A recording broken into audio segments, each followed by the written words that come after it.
All right, day 8. Next day, and let's go to the table.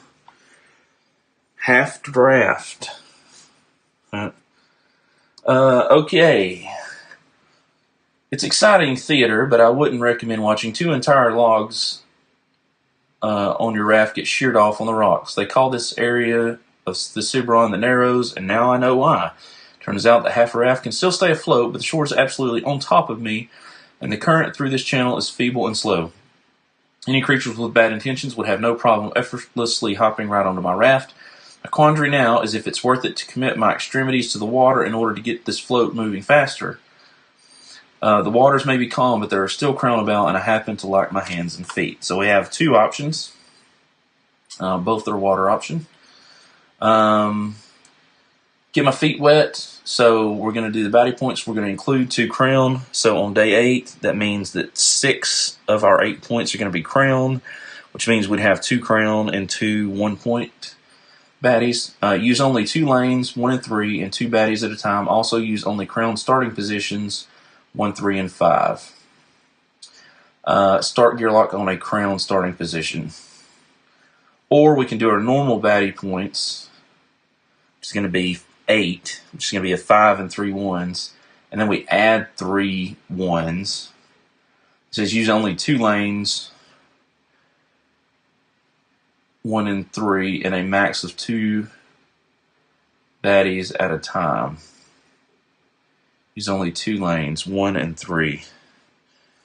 So we'd only be able to use those 2. Well, I'm going to do that either way, I guess. Well, how in the world are we supposed to kill the other side? We don't have range. 2 lanes, 1 and 3, and 2 baddies at a time. Also use only... Oh. Well...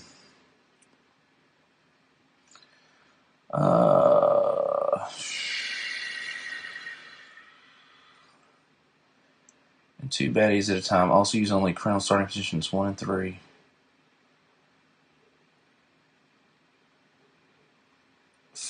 Uh, 1, 3, and 5. So crown will go over here. Interesting. So I don't know. I think the second option is going to would give us an extra training point, but a 5, a 3, and 3 1s. I don't know. That's asking a lot. So I think we're going to go with the top option. So let's shuffle these up because we used these all in the last battle. So let's shuffle.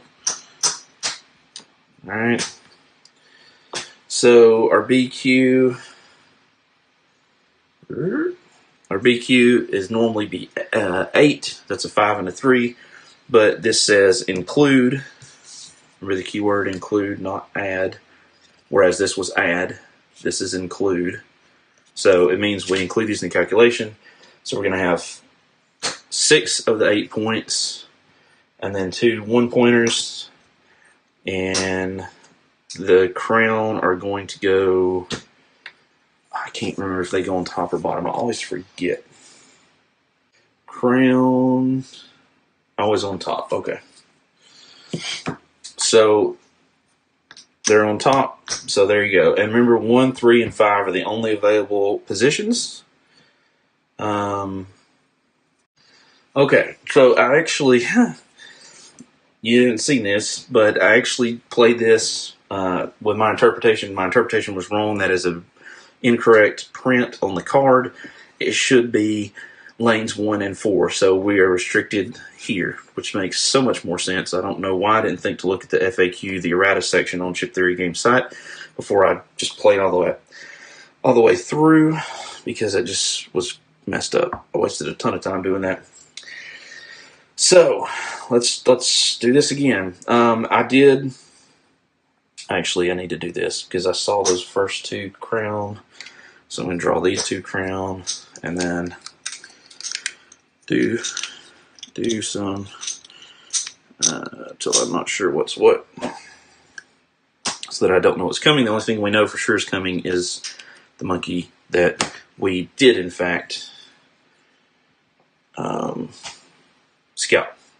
So, here we go. 3. So we've got, ooh, this is new. Shock. 4 health, 4 initiative, shock 1, 2 attack. It is melee. So 4 health. So there we go. Initiative of 4, so that's a pretty quick bugger. And it is going to go on position 3. So let's take a look-see at what shock does, because that is a new one. Exhaust number of skill dice from target skills area. Ooh, that is bad news. Ooh, we got to kill him quick. Second one, we've seen this guy before, the Undertoad. That's 5 health. 1, 2, 3, 4, 5. And poison, which we're not worried about poison. He has a 2 initiative, so he's super slow. He's going to go in 6. He can't go in 6, so he's going to go in 1. So he's going to end up here.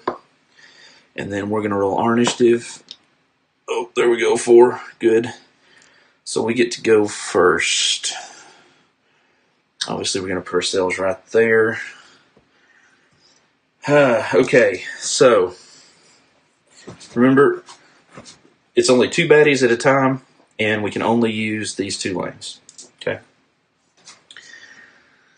So we're going to have to roll this, obviously. We're going to roll Energy Arc. That's 2 dice. 3, 4 dice. And let's go ahead and do that for 5. And our aggro die, or our utility die. And let's see what happens. Set this down here. Let's move this down just yeah, there we go. All right, so, whew, okay, so we have 2 damage. So he's definitely taking 2 damage. Then we've got 1 arc. So we're going to use that.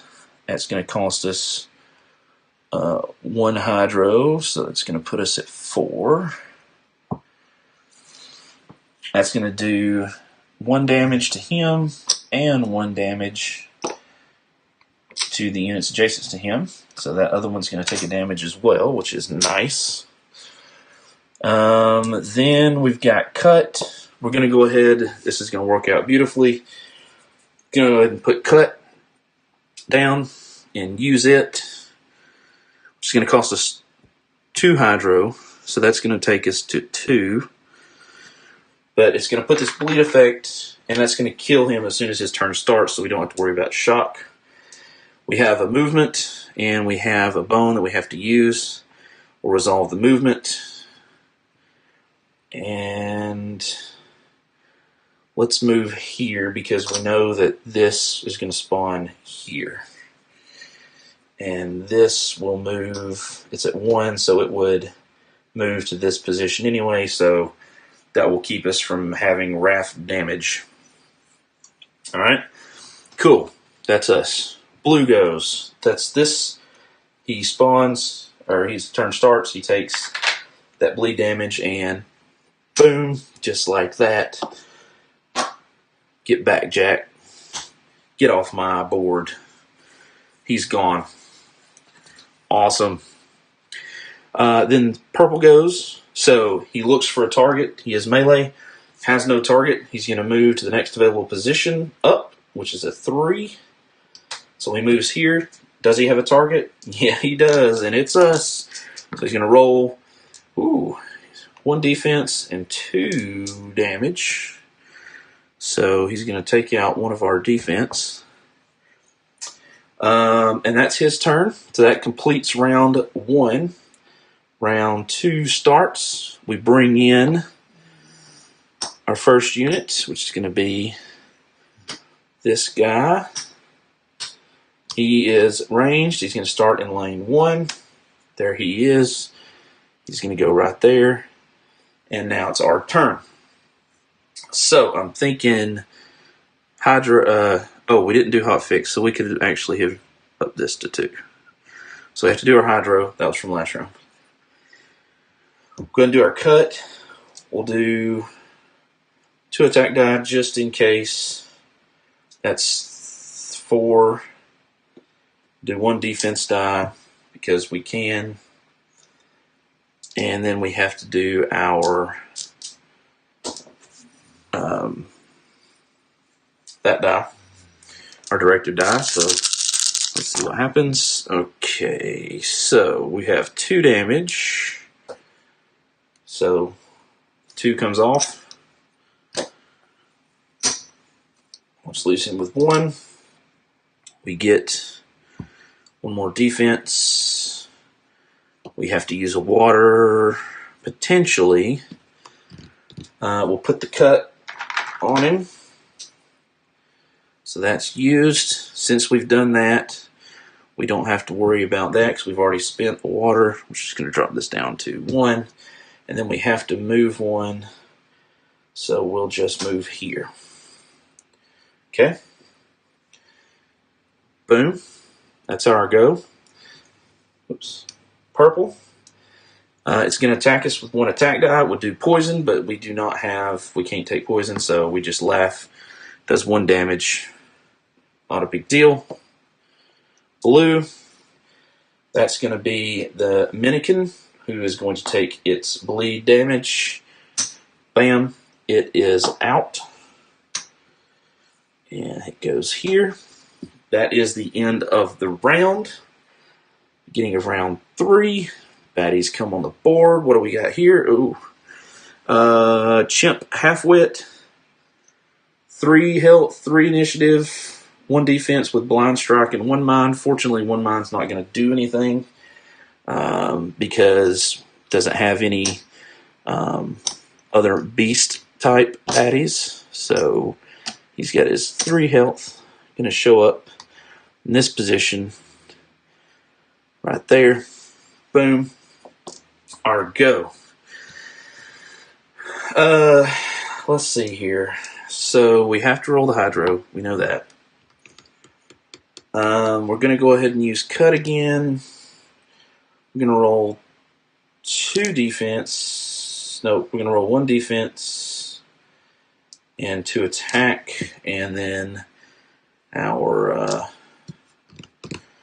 that die, directive die. That's 5 decks and the directive die. And we're attacking this. Alright, so 2 damage to it. So that's 1, 2. Then we get 1 defense. Cut. We use it. It's going to cost us 1 water. Oops. Then we get energy, arc. Now, it doesn't have the symbol, so I'm assuming we don't pay the water for it. So it's going to take 1 more for that. And then we have to use hotfix, which will do that to 2. And awesome. That's our go. Now the purple goes. That is this Undertoad, who will take 1 with the bleed. Then he's going to roll 1 attack, 1 defense. He would do poison, but again, can't do poison. It's not going to affect us. So he just gets 1 defense and a bone. Nothing happens on a bone. Bing, bang, boom. Blue goes. This is our blind strike, so he's going to attack us for 1. The strongest adjacent. We're the only adjacent. So we're going to laugh at his attack, essentially. Then he's going to roll 1 defense die. Going to get 2 defense. Alright, that is round 3. Round 4, Argo. this unit is going to die, so there's no sense in rolling anything against it. So we're going to Hydro, we're going to Energy Arc, we're going to Cut in case we miss. We're going to 2 attack dice, so we have plenty of defense, and our directive die. I don't know why I just moved that. So here we go. How do we... Ooh, nowhere near as good as I wanted us to do. Wow. Okay, so we have a bone, so we might as well put that there. We have another bone. Let's go ahead and do that. We do have Energy Arc, so we'll make that to 4. No, we're not going to use Energy Arc. We're going to choose just to not use that. We're going to use Cut and put a bleed die on him. And we just use the 1 for that, and then 1 regular damage, which will go right there like that. Since we used Lost Water already, we don't have to lose any more. That's his go. Alright, and then trying to get this where you guys can see everything. There we go. Then we have purple, which is going to be this guy right here. I mean, it has the bleed die. The bleed die goes bye-bye. And he goes bye-bye. And that was the other crown. And that's purple off the board. Cool. That's his turn. That was easy peasy lemon squeezy.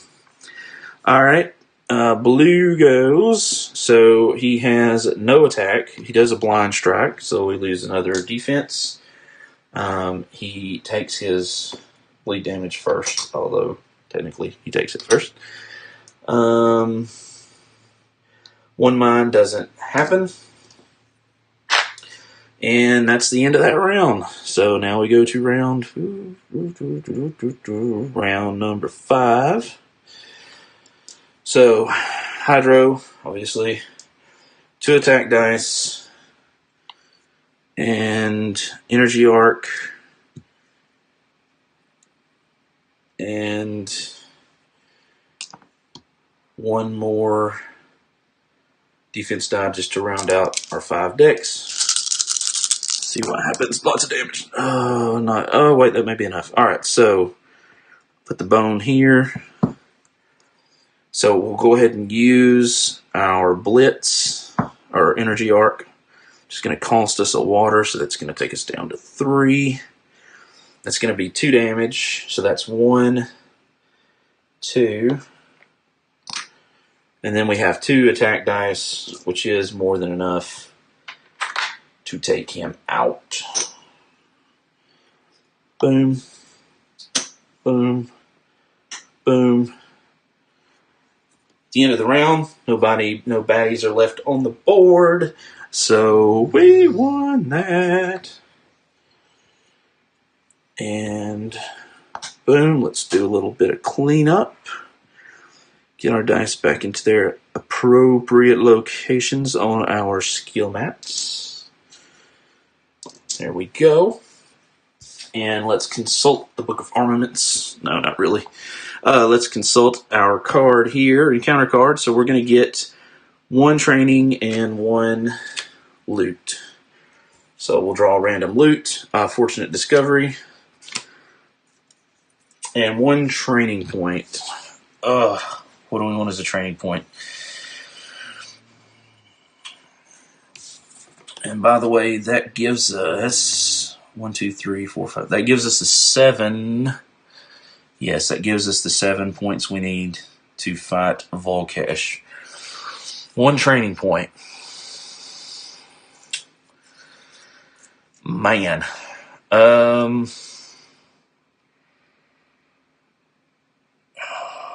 don't know. I kind of feel like maybe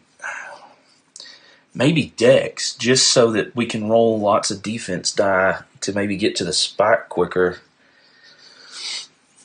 and still be rolling consistently like 2 attack dice. Yeah, let's go with that.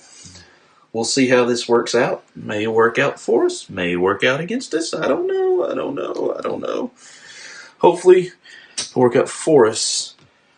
So that's our encounter. Loot. We are at the end of the day. We'll go ahead and do a scouting action because we don't need to do anything else. And we could scout a 5. We're going to go to day 9. Oh, man. Let's just go ahead and look at the next 5. Okay. Oof. Oof. Rough stuff. All right, we have a dragon grounder. One of these days I'm going to have a good way to do this. Weaklings. No, he does weaken to us, which sucks.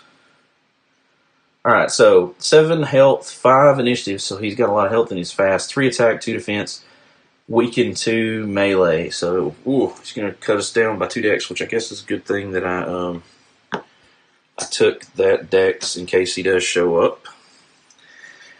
That's that day. We're going to go to day 9. We only have 11, so I think we're going to go ahead. Oh, man. And we're going to take and fight Vol'Kesh. So, what happens with Vol'Kesh? So let's look at, well, let's not look at Vol'Kesh quite yet. So, the Ashen Serpent. Party 1 ignores bad EQ points, so it's just going to be us v Vol'Kesh. Place Vol'Kesh on the top of the BQ at the start of each round, roll a d6. He unleashes a fireball to that.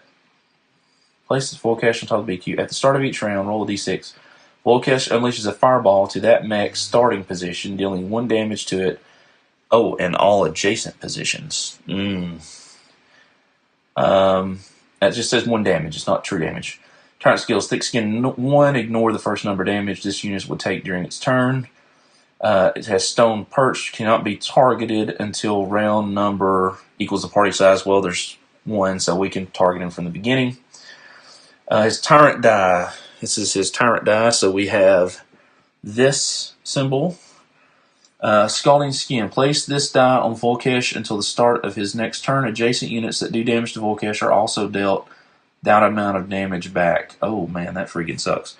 So there's 1, 2 sides of that. Looks like there's 2 sides of that. Then Ring of Fire, deal 2 true damage to all non-adjacent units. There's 3 sides of that. And then Set Ablaze, strongest adjacent unit takes 3 true damage at the start of its next turn. Ooh. Is he ranged? Oh, he's melee, and he comes in with a 5-pointer, too. Oh, man. No, he just has diagonal movement. This is his chip, 3 attack, 2 defense, 7 health. They skin 1 Stone Perch. We just read those. Wow. 1, 2, 3, 4, 5, 6, 7 health. Man. We're almost going to have to roll. We're going to have to hope he doesn't roll Blaze. Strongest adjacent unit take. Yeah. We're going to have to hope he doesn't roll this. If we get a bleed on him, then we can possibly outlast him. Man, this is going to be tough. All right. So we start. He's going to start in position 1 with an initiative of 5, which means he's probably going to go first. Now, here's the thing, though. Remember, if you're not adjacent to him, he's got that Ring of Fire. So we would take damage if we don't get right up next to him, and then we got to hope that essentially in 1 turn, gosh, we can kill him. I think we're better off starting there, just to be perfectly honest with you. 2, 4. We have that on our side. Man. So he's got his Tyrant die. There's his Tyrant die. All right. Let's roll our initiative and hope we can get a 5. No. Well, could we even get a 5? No, 4 is the quickest we could be. So, all right, round number 1. He's going to go 3 attack die, 2 defense die, and his tyrant die. Let's see if we die.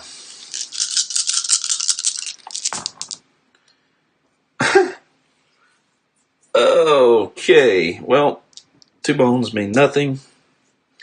He does 3 damage. 1, 2, 3. He gets 1 defense. But, set ablaze. Strongest adjacent unit takes 3 true damage at the start of its next turn. So guess what? Yep, you guessed it. Start of our turn, we take 3 true damage. Boom. That's all of our health. That sucks. 1, 2, 3. Yep. So he wins quite handily. And we're just going to go ahead and set him off because I think we're just going to try him. We're going to try him again on day 10 and 11, try him 2 more times. So, rest and recovery. We'll get our 3 health back. We're going to do this pretty quick. We could do a search, but honestly, we'll roll it just for consistency. So, we find Kobold Collector. 1 attack, 1 defense, 3 health, 3 initiative, equipment. So he's going to come in with extra health or armor or something like that. Don't need to worry about that. Day 10. Boom. He's going to start here. Doesn't matter what we roll. So let's try a different strategy. Let's start...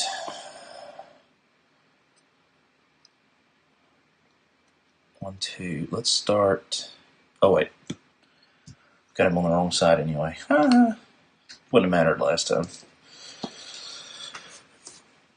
I'm really bad about not reading that because first edition we just had 1 battle net. That was it. Oh, change where he's at too. Is he melee? Ooh. All right, you know what? We're gonna move it back a day because that's completely different. All right.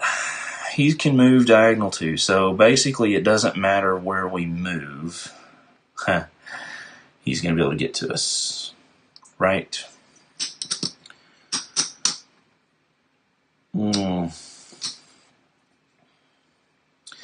So really, I still think this is the better play. No, I'm not going to do that back. That's not fair because it didn't make a difference. I would have done this. I would have done that anyway. I don't see. There's not a better way to do it because either way he's going to move and he's going to attack us. So we just really need to. We really just need to not get that for like 1 or 2 turns. Is basically what it boils down to. That's not what I want. I don't know, guys. I did not. To be fair, did not look at Vol'Kesh and what his stuff was because if I had done that, I probably would have got more health and not got the defense and probably not got the 2 decks and pumped it into health so that I could take those hits. But I didn't, to be fair. So, I mean, that's part of, I feel like, learning the game. So now I'll know the next time I fight him. After the first time I fight him, because I have not tried him yet. Don't want to look at their cards, and then the next time I'll know. So, like I said, I want to be fair and consistent because that's part of, like I said, learning the game. So, he goes. Let's see what he gets. 3 attack, 2 defense, and his tyrant die. Roll this. And then roll in here. You have got to be kidding me. Doesn't really matter because that goes on us. God almighty, are you serious? And at the beginning of our turn, I believe it's the beginning, right? Strongest adjacent unit takes 3 true damage at the start of its next turn. Yep. So at the beginning of our turn, we take the 3, which is going to kill us. God. Oh, I don't know. It doesn't matter where we go. That's a problem. I mean, I could put myself anywhere on the map down here, but he's going to be able to get to me regardless, so it's not like I can run away. All right. So, that day's done. Day 10's done. Rest and recover. Nothing's changed on the mat, so I'm not even going to bother with taking anything out. Move to the last day. We're going to try it again. Just see what happens. He's going to attack.